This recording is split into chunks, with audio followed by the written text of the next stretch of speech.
यूं तो पाकिस्तानी की बड़ी तादाद कम से कम इस रीजन के अंदर, वर्जीनिया के अंदर रहती है।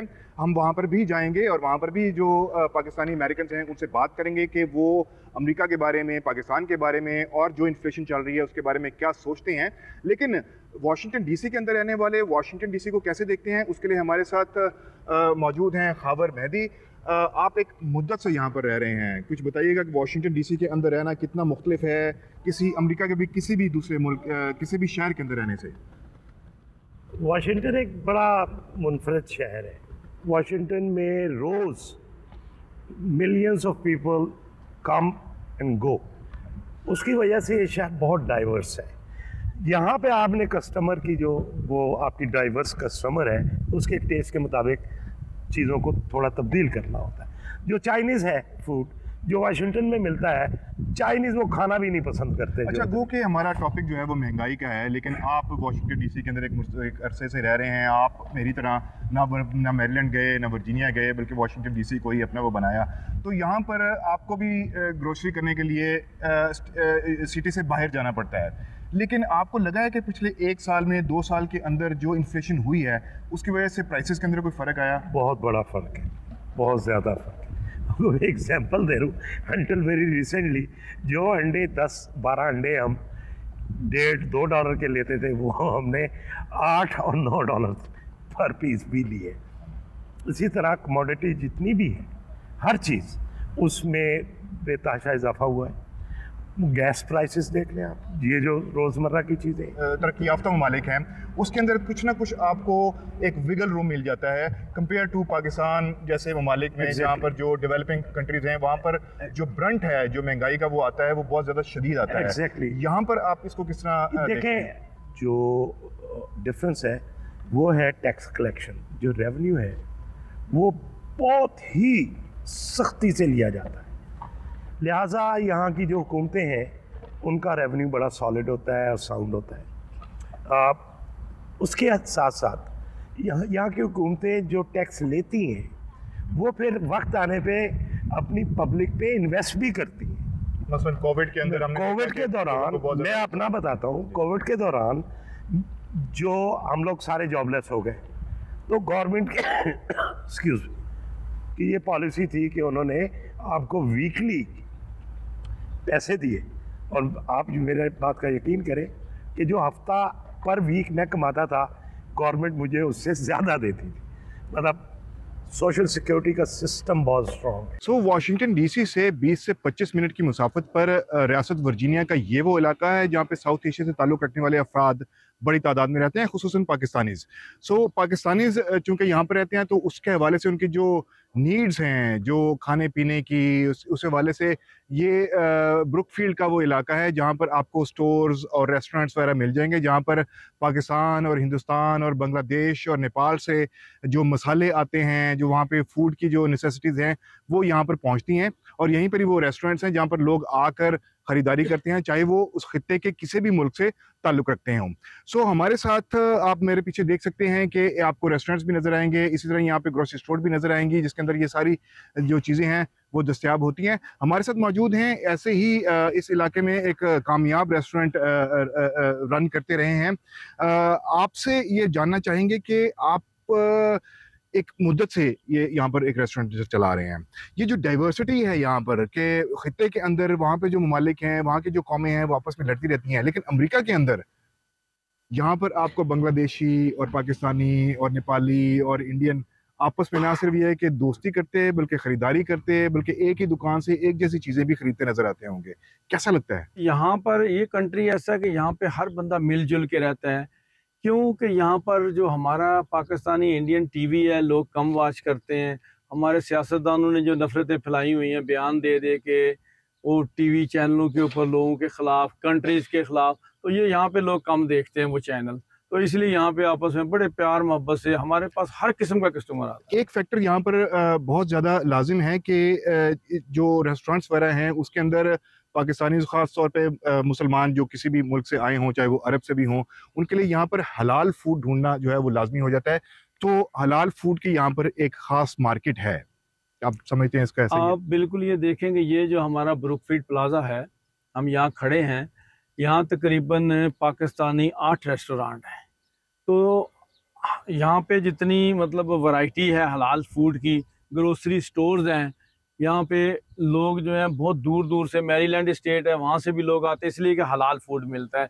अब तो अमेरिकन स्टोर पे उन्होंने बिज़नेस मुसलमानों का लेने के लिए आपने देखा होगा कि एक सेक्शन बना दिए हलाल फूड का। कास्को है, दूसरे बिजनेस हैं, हर जगह पे हलाल मिल रहा है। तो हलाल की इंशाल्लाह अब वो पहले वाली परेशानी नहीं। वैसे न्यूयॉर्क के अंदर तो ये भी रहा है कि वहाँ पे बाहर भी जो स्टॉल वगैरह लगाई जाती हैं वहाँ पे शवारमा वगैरह हमेशा ज्यूस की वजह से भी और मुसलमानों की वजह से हमेशा से हलाल ही मिलता रहा है। एक मैं ये बात आपसे पूछना चाहूँगा कि गुज़िश्ता 1-2 साल में ख़ासतौर पे पेंडेमिक के बाद से आपके रेस्टोरेंट पे जो बुफे लगाया जाता था उसमें आपको लगा कि जो प्राइसेस बढ़ी हैं उसकी वजह क्या बनी है? ये महंगाई जो हुई उसकी वजह से कितना फ़र्क आ सका? कोटा में जब ये कोविड आया ना टाइमिंग, तो उसके बाद क्योंकि चीज़ें कम होनी शुरू हो गई, जो डिलीवरी थी, जो मतलब पाकिस्तान इंडिया से जो शिप आते थे, जो कंटेनर भर भर के आते थे, पहले एक कंटेनर 3000 का आता था, वही कंटेनर जो है कोविड के बाद या कोविड के दरमियान जो है वो 12,000 से 17,000 तक लोग, तो ऑटोमेटिकली प्राइस मसाले, चावल, आटा, दाल वगैरह जितनी भी चीज़ें आती थी, तो जब हमें चीज़ महंगी मिल रही तो हमें भी मजबूरन उसको प्राइस ऊपर करना पड़े। इसके अंदर वो पीछे वतन की याद भी शामिल है, उसके अंदर वो समोसा और उसके अंदर वो कचौरी, उसके अंदर वो सब कुछ पकोड़े इस वो शामिल है जो वो खाना चाहते हैं यहाँ पर बैठकर यहाँ पे बिल्कुल ठीक है, आपने देखा होगा कि इस वक्त ये जो टाइम है अभी 3-4 बजे का, लोग हमारे पाकिस्तानी आना शुरू कर देते हैं। वो समोसे, कचौरी जो हम बनाते हैं, उसके बाद चिकन समोसे हैं, पकोड़े हैं, चिकन पकोड़े, सारी चीज़ें फिर इस वक्त थोड़ी थोड़ी लेके चाय के साथ वो अपना शौक पूरा करते हैं। जो पाकिस्तान में जैसे आदत बनी होती है कि शाम को उन्होंने चाय पीनी पीनी, तो हमारे पास रश लगा होता है इस वक्त शाम को। ये वो जगह है स्प्रिंगफील्ड वर्जीनिया के अंदर जहाँ पर देसी कम्युनिटी बड़ी तादाद में रहती है और वो अपनी ग्रोसरी वगैरह करने के लिए यहाँ पर आते हैं। और अब मैं चूँकि इस प्रोग्राम के लिए यहाँ पर आया था तो मैं भी चाहूँगा कि इस प्रोग्राम के काम के बाद मैं भी जाके थोड़ी सी ग्रोसरी कर लूँ। सईद साहब हैं, ये आर्टिस्ट भी हैं और गुज़िश्ता 30-35 साल से यहाँ पर मौजूद हैं। कुछ बताइएगा आप कितना याद करते हैं? पाकिस्तान को यूं ही याद करते हैं जैसे दिल की धड़कन आपके पास रहती है। पाकिस्तान में जो ऊंच नीच आती है वो हमें सब मालूम है और हम उसके लिए बहुत स्ट्रांगली फील करते हैं और अल्लाह से दुआ करते हैं। हमारी आवाज़ मौजूदा हुकूमत, साबका हुकूमत कभी भी नहीं सुनती। यहाँ पर भी महंगाई बहुत ज़्यादा है, लेकिन बहरहाल पाकिस्तान जैसी कंट्रीज़ जो डेवलपिंग कंट्रीज़ हैं उसके अंदर इसको ज़्यादा महसूस किया जाता है। तो जब आप वहाँ पर रब्ता करते हैं वहाँ पर अपने रिश्तेदारों से और वो जब आपसे ये चीज़ शेयर करते हैं और यहाँ पर जब आपको महंगाई महसूस होती है तो क्या उसमें आपको तज़ाद सा थोड़ा सा लगता है? बड़ा शदीद तज़ाद है। अमेरिका में जो हम महंगाई है, सूबाई state government, city government and the federal government, I have seen some of people, my close friend, उनकी हेल्प करती है वो गवर्नमेंट, उनको फूड देती है, उनको भूखा नहीं मरने देती, बगैर किसी कागजात के अस्पताल में दाखिल हो जाते हैं वो। लेकिन मेरे वतन में, मादरे वतन पाक सरजमीन शादबाग में ऐसा नहीं होता। जब वहाँ से कॉल आती है कि कुछ हेल्प करो तो यहाँ के सब पाकिस्तानी अपना पर्स खोल के पैसे देने शुरू करते हैं। मेजॉरिटी ऑफ द पाकिस्तानीज यहाँ पर खुशहाल हैं, जो हैंड टू माउथ हैं, वो भी अपने वतन के लिए कुछ करना चाहते हैं। हमारे साथ अनवर इकबाल साहब मौजूद हैं, सीनियर सहाफ़ी हैं। अनवर साहब, यूरोप के अंदर, ख़ासतौर पे अमेरिका के अंदर ये क्यों है कि वहाँ पर हम लड़ते हैं और यहाँ पर हम ठीक रहते हैं? वाजिद, इस पे मैंने भी सोचा है और मेरे जहन में जो पहली बात आती है वो है खुशहाली और सिक्योरिटी। ये माशरा आपको खुशहाली देता है, लॉ एंड ऑर्डर भी तो होगा ना इसमें, सिक्योरिटी होगी ना, तो उसमें सिक्योरिटी का मतलब है लॉ एंड ऑर्डर। तो सिक्योरिटी जो है, जब एक फ़र्द को, एक इंडिविजुअल को दो किस्म का तहफ़्फ़ुज़ मिलता है, माशी और फिर जिस्मानी तहफ़्फ़ुज़ हासिल हो, तो फिर लड़ने की बहुत सारी वजूहात ख़त्म हो जाती हैं। फिर आप बैठ के डिस्कस कर सकते हैं। आपने देखा होगा बांग्लादेशी यहाँ आते हैं, उनके बहुत दिल दुखे हुए हैं, पाकिस्तान के से बहुत कुछ शिकायत है उनको, लेकिन वहाँ साथ बैठ जाते हैं, बातें करते हैं। अफ़गान आते हैं, कुछ दिन बहुत नाराज़ होते हैं, लेकिन कुछ दिन बाद वो भी बैठ जाते हैं आपको, क्योंकि ये माशरा एक ऐसा माहौल क्रिएट कर देता है कि इसमें वो ये बात करना आसान होता है। अगर हम भी इस तरह के तहफ़्फ़ुज़ात अपने लोगों को, बल्कि इस तरह का तहफ़्फ़ुज़ फ़राहम करें अपने लोगों को, तो हमारे यहाँ भी हो सकता क्या ये कहा जा सकता है कि जब आप ओवरसीज में आ जाते हैं तो आपका जिस्म यहाँ होता है लेकिन आपका दिल वहां पर है। होता इसमें है? कोई शक नहीं है सर, इसमें कोई शक नहीं है। अभी साहब जो बोल करके हैं, उन्होंने बिल्कुल कहा है कि हम दिमाग हमारा जो है ना उधर होता है, दिल इधर होता है, दिमाग इधर होता है। बिल्कुल सही बात है। अब दिन भर में हम बैठते हैं तो 4 दफा जो है ना 5 दफा पाकिस्तान के बारे में कि यार क्या हो सकता है, we are so concerned about it.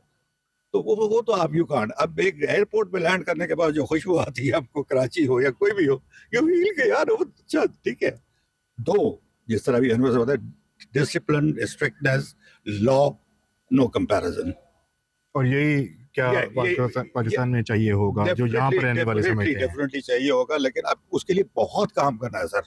ऐसे नहीं होगा। जब अभी यहाँ पे मैं आके देखता हूँ, जो खुशी जो ये चीज़ होती है डिसिप्लिन की है, वो हमारे पास कमी है, अनफॉर्चुनेटली।